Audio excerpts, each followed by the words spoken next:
વાત કરીએ તો અમદાવાદના સુભાષ બ્રિજ બંધ રાખવાને લઈને હવે તારીખ પે તારીખ પડી રહી છે। પહેલા 5 દિવસ અને હવે વધુ 25 ડિસેમ્બર સુધી બ્રિજ બંધ રહેશે। હવે આ પ્રકરણમાં નવો ખુલાસો થયો છે, જેનાથી બ્રિજના ઇન્સ્પેક્શનનો રિપોર્ટ જ સવાલોના ઘેરામાં છે।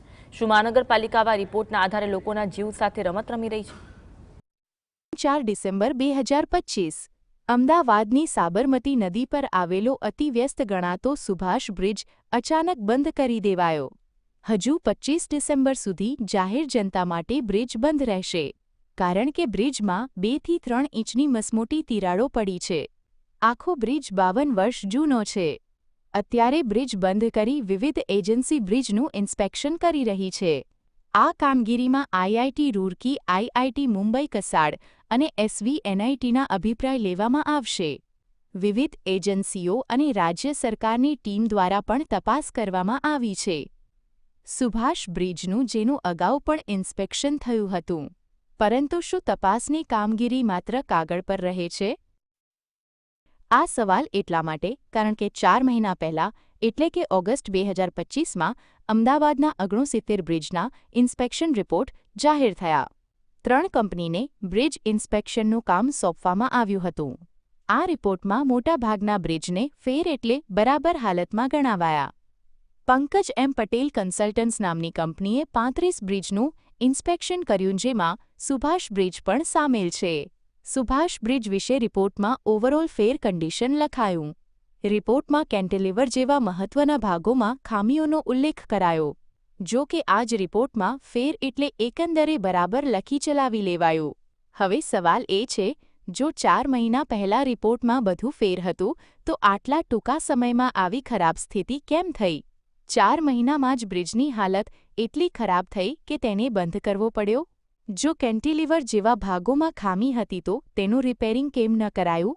શું ઇન્સ્પેક્શનના રિપોર્ટ માત્ર કાગળ પર છે? શું અમદાવાદ મનપા આવી કન્સલ્ટન્ટ્સ કંપનીઓના રિપોર્ટ પર વિશ્વાસ રાખી કામ કરી રહી છે? શું આવા કામચલાઉ રિપોર્ટના આધારે અમદાવાદના અન્ય બ્રિજ હજુ પણ લોકો માટે ખુલ્લા છે અને ગમે ત્યારે તેઓ મોટી દુર્ઘટનાને આમંત્રણ આપી શકે છે? कि जो भी ब्रिज जो फेयर, गुड और वेरी गुड कंडीशन में है, वो सारे के सारे फर्जी रिपोर्ट है।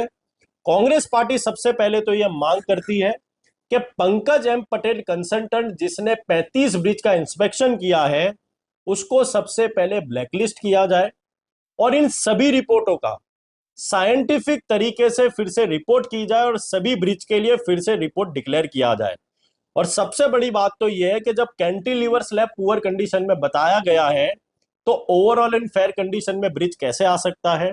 और कैंटिलीवर स्लैब यदि डैमेज है, तो वो अधिकारी जिसने अभी तक उसे बनाया नहीं था, उसको तात्कालिक सस्पेंड करने की कांग्रेस पार्टी मांग करती है।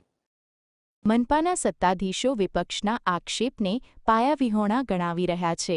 તેઓ લોકોની સુરક્ષા માટે બ્રિજ બંધ કરી હોવાની સુફિયાણી વાતો કરી રહ્યા છે। આ હાલ બ્રિજ બંધ રહેવાનો છે। વિપક્ષ દ્વારા ખોટા જે આક્ષેપો કરવામાં આવે છે, ફર્સ્ટ રાઉન્ડની અંદર જે રિપોર્ટ આપવામાં આવ્યો હતો એના આધારે બ્રિજ ચાલુ રાખવામાં આવ્યા હતા, પરંતુ જ્યારે મહાનગરપાલિકાએ જ્યારે બીજી વાર એને ઇન્સ્પેક્શન કરાવ્યા અને ત્યાં અગર આપણને ખામી જોવા મળી, તો તરત જ ત્વરિત પ્રશાસન દ્વારા તરત જ આ નિર્ણય કરવામાં આવ્યો અને બ્રિજને હાલ પૂરતો બંધ કરવામાં આવ્યો છે। આઈઆઈટી રૂડકી, આઈઆઈટી બોમ્બે, કસાડ, વિવિધ એજન્સીઓ અને જે બ્રિજનું ટેકનિકલ નોલેજ ધરાવતા જે જાણકારો છે એના દ્વારા હાલ તપાસ ખૂબ જ ચાલી રહી છે। આ સ્થિતિ દર્શાવે છે કે મોરબી બ્રિજ દુર્ઘટના અને ગંભીરા બ્રિજ દુર્ઘટના પછી પણ સરકારી તંત્ર સુધર્યું નથી। માત્ર દેખાડા પૂરતી કામગીરી કરીને લોકોના જીવ સાથે રમત રમાઈ રહી છે। આ જ બેદરકારી કોઈ નવી દુર્ઘટનાને આમંત્રણ આપશે અને ફરી નિર્દોષ લોકો મોતના મુખમાં ધકેલાઈ જાય તો નવાઈ નહીં। Bureau report, GSTV।